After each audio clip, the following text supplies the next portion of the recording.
What is Taqwa?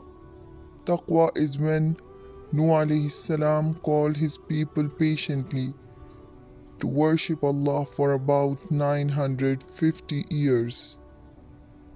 Taqwa is when Ibrahim alayhi salam went to sacrifice his own son for the sake of Allah. Taqwa is when Ismail alayhi salam accepted himself to be slaughtered for sake of Allah. Taqwa is when Yusuf alayhi salam rejected the call of a beautiful woman to commit fornication.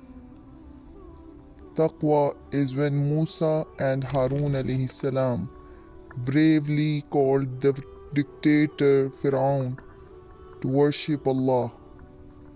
Taqwa is when Muhammad sallallahu alaihi wasallam offered salah in the night, though his past and future sins were forgiven.